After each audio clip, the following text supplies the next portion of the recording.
Good morning students. कल हमने Gauss का नियम पढ़ा। गाउस का नियम फाई बराबर summation Q upon epsilon not.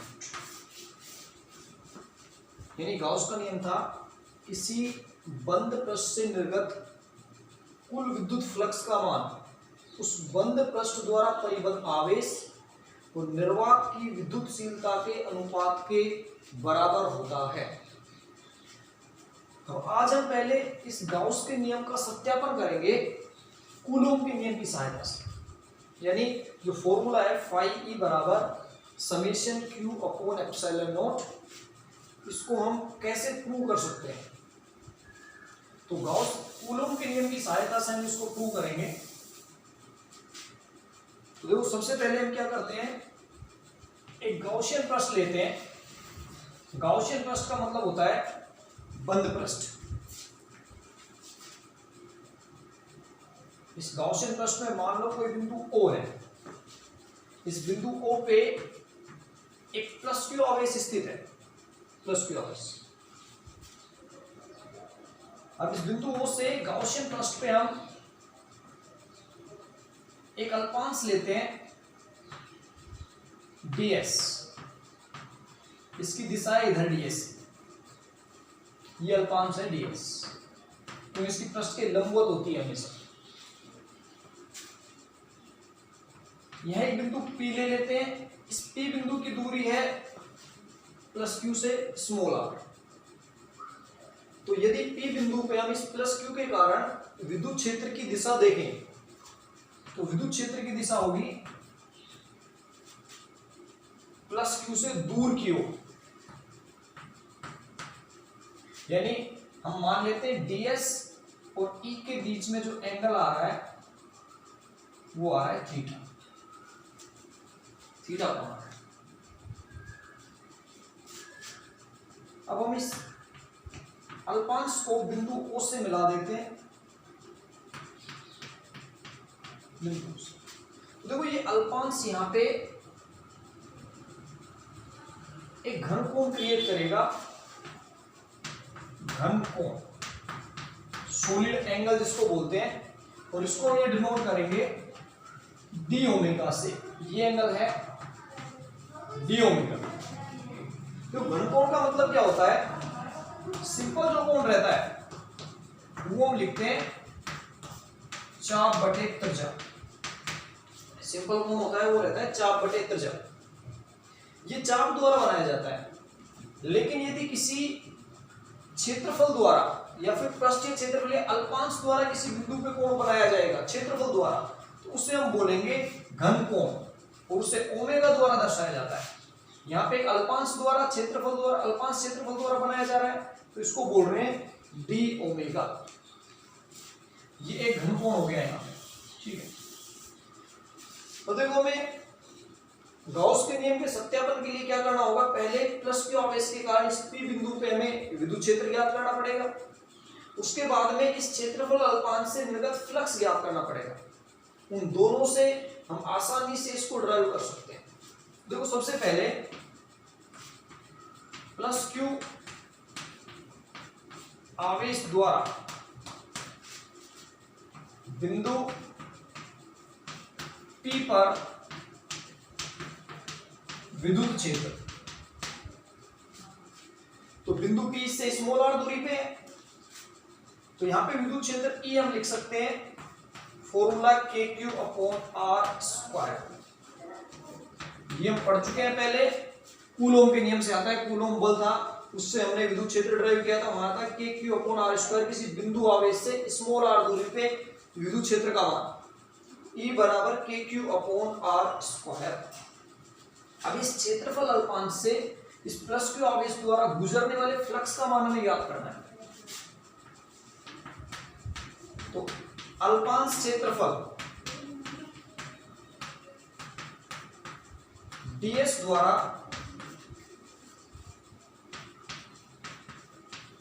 गुजरने वाला फ्लक्स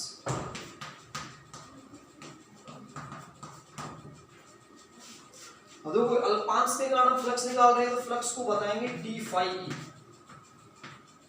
पूरे सरफेस के कारण फाई होता है, अल्पांश के कारण डी फाई बराबर फॉर्मूला होता है ई डॉट डीएस, जो हमने चैप्टर के शुरुआत में विद्युत फ्लक्स की परिभाषा से पढ़ा। ये इसको हम लिखते हैं ई डीएस कोस थीटा। लोग डी फाई बराबर ई डॉट डीएस बराबर ई डीएस कोस थीटा। यहां थीटा हम जानते हैं क्या रहता है, थीटा रहता है ई और डीएस के मध्य का कोण। तो अल्पांश के कारण हमने फ्लक्स का मान निकाला है। अब हमें इस पूरे सरफेस के कारण गॉसियन पृष्ठ के कारण विद्युत फ्लक्स का मान निकालना है। तो इसका हम समाकलन कर देंगे। संपूर्ण पृष्ठ के कारण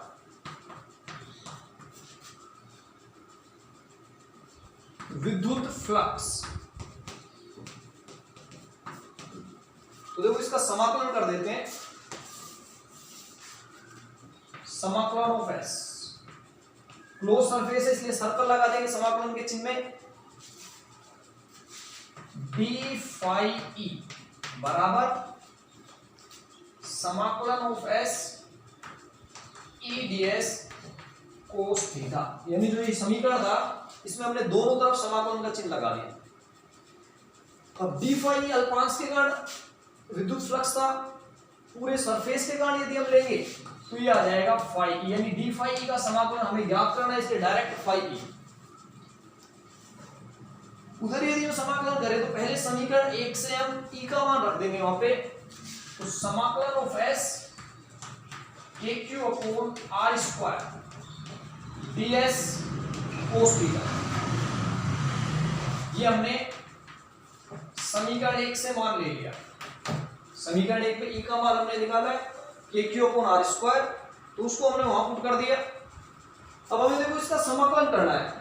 अब समाकलन में यदि हम देखें जो आर दूरी है ओ से पी बिंदु की, और के का मान 1/4 और इस पे प्लस क्यू आवेश है, बिंदु प्लस क्यू आवेश, तो प्लस क्यू आवेश और के लिए दोनों नियतांक रहते हैं हमेशा। तो फाई ई बराबर समाकलन से हम बाहर ले लेंगे के और क्यू को, हमें समाकलन करना पड़ेगा S DS cos theta upon R square. अब देखो यहाँ पे एक नई चीज आती है, हमें समाकलन करना है DS cos theta upon R square का। अभी हमने यहाँ पे लिखा था डी ओमेगा क्या था, एक घन कोण था, घन कोण, डी ओमेगा घन कोण। यानी घन कोण का मतलब क्या रहता है कि किसी सरफेस द्वारा या अल्पांश द्वारा इस बिंदु O पे बनाया गया कोण, तो इस घन कोण की वैल्यू आती है ds cos theta upon R square के बराबर। यानी यहां पे ds cos theta upon R square बराबर होगा d ओमेगा। मतलब d ओमेगा रहता है अल्पांश द्वारा बिंदु O पर बनाया गया घन कोण। याद रखना है हमेशा जो चाप बनाती है वो हमेशा पूर्ण रहता है, लेकिन जो क्षेत्रफल बनाता है उसे घन कोण से नोट करते हैं, और यहां उसकी वैल्यू आती है ds cos theta upon R square.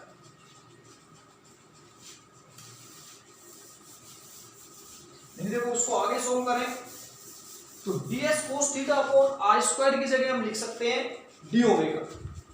तो फाई ई बराबर आ जाएगा यहां से के क्यूब समाकलन ऑफ एस डी ओमेगा। तो हमें डी ओमेगा का समाकलन करना है, और डी ओमेगा एक ठोस कोण, ठोस कोण का यदि हम समाकलन देखें तो समाकलन ऑफ एस डी ओमेगा बराबर होता है 4 पाई। यह आपको रिजल्ट ध्यान रखना है। इसको यदि हम देखें तो आपको 3D में इसको समझना पड़ेगा। जो सर्कल रहता है तो दो पृष्ठ आएंगे, x और y एक्स दोनों पे 180 एंगल आता है, तो टोटल 2 पाई 4 पाई एंगल लेना है हमेशा ये डी ओमेगा का। तो समाकलन ऑफ एस डी ओमेगा, यानी इस पूरी सरफेस द्वारा इस O पे जो बनाया गया कोण है वो रहता है 4 पाई।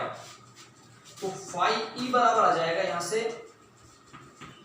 के क्यू इंटू 4 पाई। तो के का मान हम जानते हैं, के बराबर 1/4 पाई एप्सिलॉन नॉट। यहां के की वैल्यू हम रखें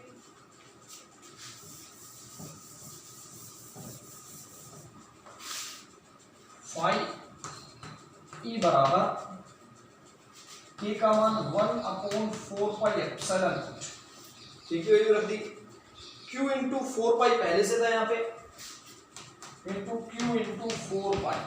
तो देखो 4 पाई से 4 पाई कैंसिल आउट हो जाएगा और फाई ई बराबर आ जाता है q अपॉन एप्सिलॉन नॉट।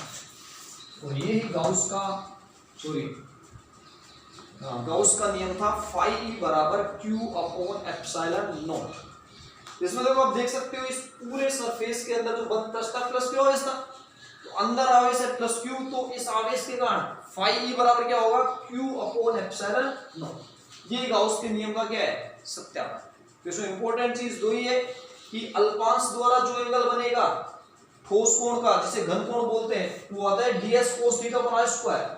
और जब इसका हम समाकलन करेंगे डी ओमेगा का, तो इस पूरी सरफेस द्वारा बिंदु O पे बनने वाला कोण ये आएगा 4 पाई। जैसे आप इसको पुट करोगे आपके पास रिजल्ट आ जाएगा फाई ई बराबर q अपॉन एप्सिलॉन। तो ये कूलोम के नियम द्वारा गाउस के नियम का सत्यापन हो जाता है। इसका एक दूसरा मेथड भी है जिसमें हम ये सरफेस है अनियमित सरफेस ना लेके एक गोला भी ले सकते हैं, उससे भी हम इसको सोल्व करेंगे। तो देखो इसका दूसरा मेथड देखें।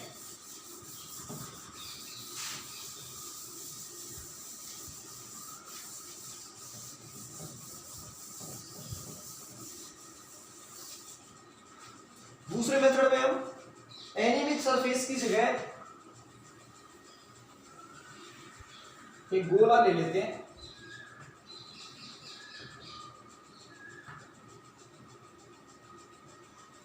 स्मॉल आर त्रिज्या का गोला, ठीक है। स्फेयर है, गोला है, इसके केंद्र पे हम प्लस क्यू आवेश रख देते हैं, इसकी त्रिज्या है स्मॉल आर, केंद्र पे रख देते हैं प्लस क्यू आवेश। तो इसमें भी तरीका वही रहेगा, सबसे पहले हम इस गोले का जो पृष्ठ है इसको हम गॉसियन पृष्ठ मान लेंगे। तो इस पे यहाँ एक P बिंदु लेते हैं और उस पे ले लेते हैं एक अल्पांश ds। सेम प्रोसेस रहेगा, ये अल्पांश ds है। अब P बिंदु पे हमें इस प्लस क्यू के कारण विद्युत क्षेत्र ज्ञात करना पड़ेगा। तो प्लस क्यू आवेश है तो विद्युत क्षेत्र कहाँ होगा, लंबवत बाहर की ओर, तो विद्युत क्षेत्र आएगा लंबवत बाहर की ओर, क्योंकि गोले के कारण हमेशा विद्युत क्षेत्र की दिशा रहती है त्रिज्य बाहर की ओर। माइनस क्यू होता तो त्रिज्य अंदर की ओर आता। अब पृष्ठीय क्षेत्रफल की दिशा हमने लिखी थी, किसी भी पृष्ठ के क्षेत्रफल सदिश की दिशा हमें निकालनी है, वो उसके पृष्ठ के लंबवत बाहर की ओर होती है। इसका मतलब बिंदु P पे जो पृष्ठीय क्षेत्रफल ds है उसकी दिशा भी विद्युत क्षेत्र E की दिशा में होगी जब हम गोला लेंगे तब। तो इसमें इंपॉर्टेंट चीज ये होगी कि इस बार थीटा 0 डिग्री आ जाएगा, क्योंकि दोनों एक ही दिशा में है, तो उसको सोल्व करना आसान हो जाता है। तो अब हमें यहाँ पहले उसी तरह करना है कि सबसे पहले प्लस क्यू के कारण P बिंदु विद्युत क्षेत्र ज्ञात करना है।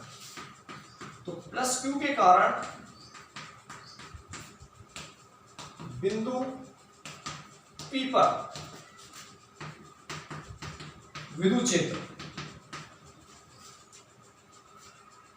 तो देखो r दूरी है दोनों के बीच में, डायरेक्ट फॉर्मूला हम जानते हैं। इस बार हम इसको सदिश रूप में लेंगे, क्योंकि हमें एंगल पता है दोनों को, तो डायरेक्ट सदिश रूप में डॉट प्रोडक्ट से हम उसको सोल्व कर लेंगे। तो सदिश E बराबर K Q upon R square.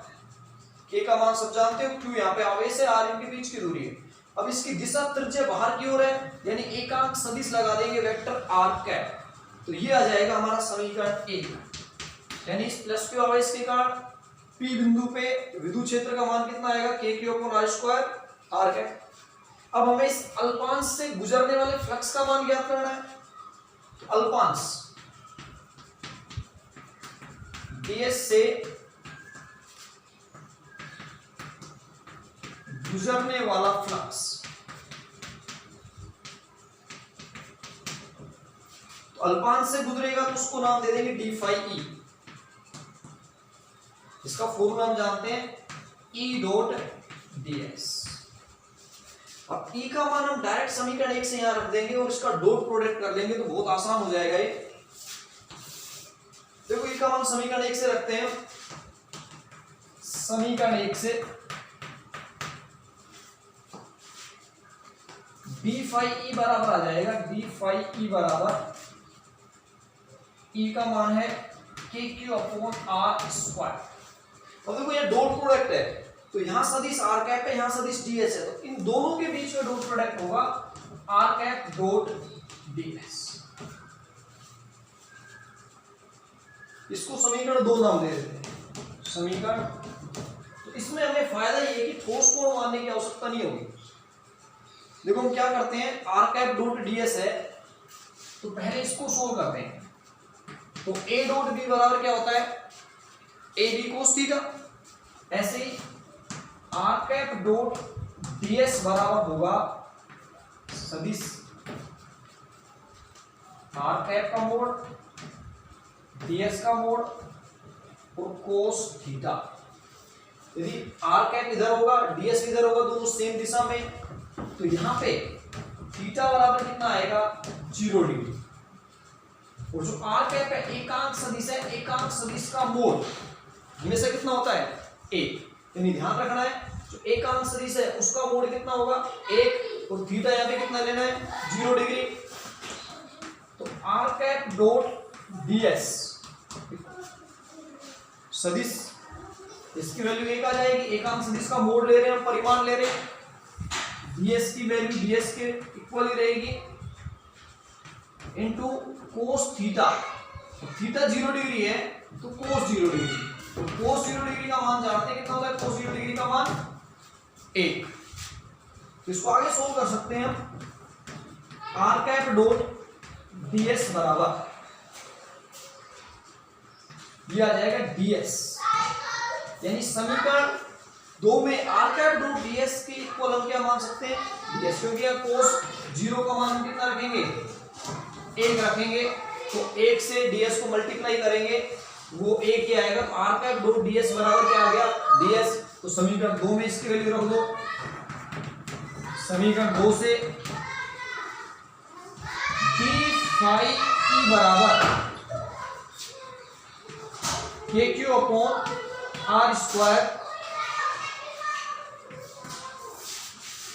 K Q upon R square into DS.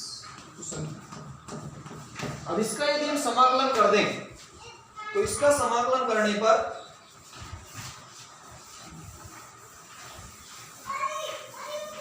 हमारे पास इस पूरे पृष्ठ के कारण गुजरने वाला फ्लक्स याद हो जाएगा। तो समीकरण 3 का समाकलन करने पर, तो समीकरण 3 का हम समाकलन करें तो समाकलन of S D phi E बराबर समाकलन ऑफ एस, बंद सरफेस का समाकलन कर रहे हैं, K Q upon R square DS.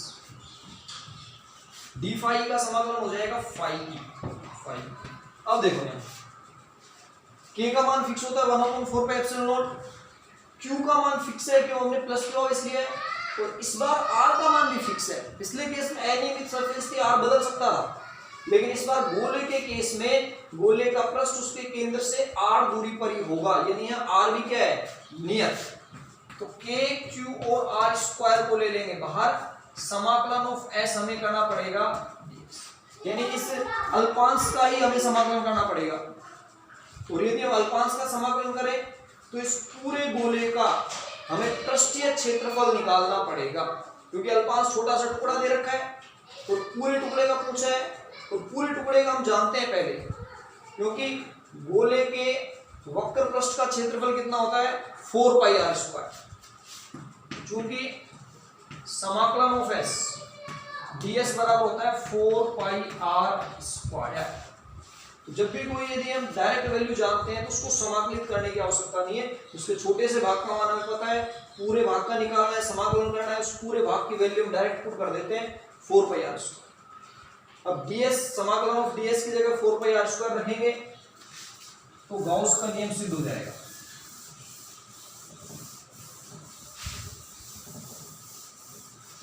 देखो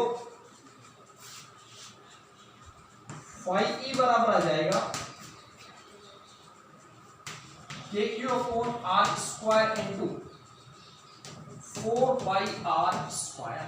के की वैल्यू रख दो यहाँ पे, क्यू होता है 1/4 पाई एप्सिलॉन नॉट, ये के की वैल्यू है 1/4 pi epsilon not into Q upon R square, यहाँ पे पहले ही था, और ये value 4 pi R square, 4 pi से 4 पाई कैंसिल आउट हो जाएगा, आर स्क्वायर से आर स्क्वायर कैंसिल आउट हो जाएगा, तो फाई ई बराबर आता है क्यू अपॉन एप्सिलॉन नॉट, यानी ये गाउस के नियम का क्या है, सत्यापन।